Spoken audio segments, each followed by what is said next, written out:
Hey guys, currently at SSR Collision. Unfortunately, as you see behind me, Smurf is being worked on, all mashed up. But before that, I did something really cool. I got to drive a real, brand new police interceptor by Ford. So this is unfortunate, but before that, this is what happened. Thanks for watching, guys. You ever just see the red and blue lights and think to yourself, I can get away? Well, if you thought it was hard enough with the cops using the Crown Vic, think again. Being a car guy, you can't help but know about the traffic police. People try to run from them all the time, and 99% of the time, it doesn't end well. However, life is about to get a lot harder for that 1% that did. This is the brand new police interceptor, and it is an absolute beast of a police car. There's actually 3 different versions: the 3.3 liter V6, the 3.3 liter V6 with electric power and hybrid systems, and then there's my personal favorite, the ecoboost, making 400 horsepower. Although the performance is very impressive, what really makes a police car interesting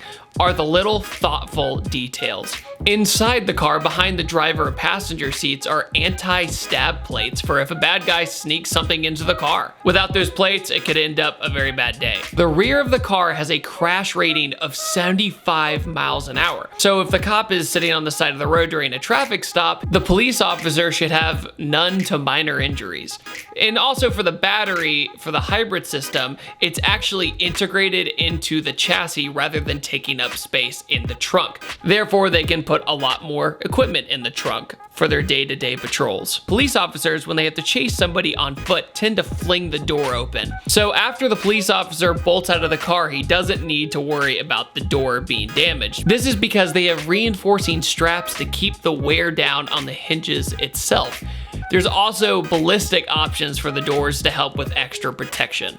The front seats are actually made out of a different material than the back seat to make it easier for suspects to slide in and out of the car, and also to help keep the vehicle clean. They also have column shifters instead due to space in their center console for their equipment, and also just due to the muscle memory of the older Fords like the Crown Vic, which all had column shifters. They need that muscle memory to drive away quickly. One of my favorite things about the car was the all-wheel drive. I understand that all-wheel drive adds a higher budget to the police vehicle, but in my opinion, the costs are worth the ability to go just about anywhere and have the best handling out of the SUV. I then had the extremely bizarre opportunity as a civilian to drive the police interceptor. Even though it wasn't on the street, I got to go around an autocross, and it felt extremely weird driving a car that is usually completely off limits to all of us. I started with the 3.3 hybrid with the electric power added onto the top,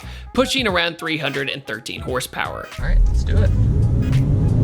You see those larger cones, kind of an aid to tell you where your front tires should be when you make the turn. See? Yep, apexing. Right, but you don't want to get too close to it. Right. No, I think it's so cool. This car is just super clever with the anti-stab in the back and all of that. Everything's enhanced between the alternator and everything's heavy duty, which goes in the suspension, which makes everything ride more comfortable.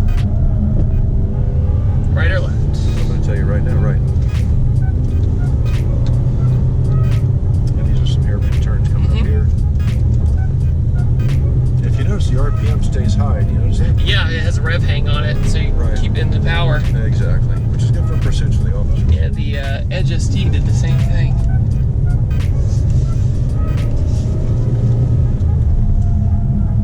And of course, this vehicle will sell itself because of these fuel savings. In reality, it's got right 0.2 in an idle for an hour, and it's got 0.5 versus the other vehicle that was in front of you that you just drove.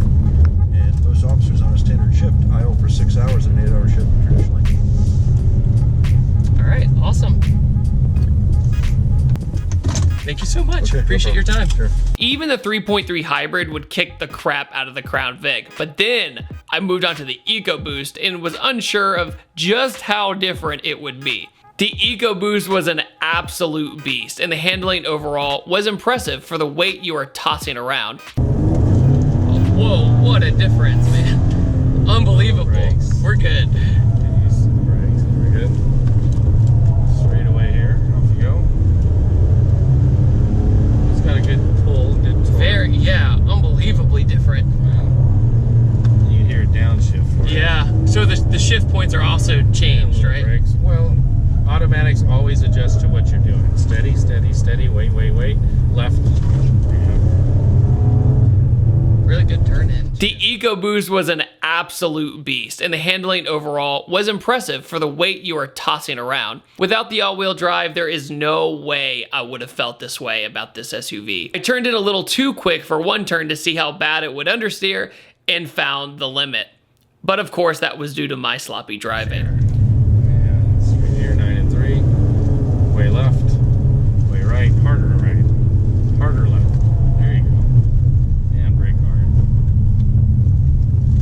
Real slow coming in here. Real slow. In the end, checking out the police interceptor and driving the police interceptor was an opportunity I couldn't pass up. As for comparing to the other cop cars, I know for sure I wouldn't want to be in the Crown Vic, the Charger, or the Impala over this thing by a long shot. Ford definitely knocked it out of the park with this one. This is the baddest cop vehicle I've ever seen. That's all I have for you guys today, and thank you guys for watching. I upload every Tuesday, Thursday, and Saturday, and have a wonderful day. Go.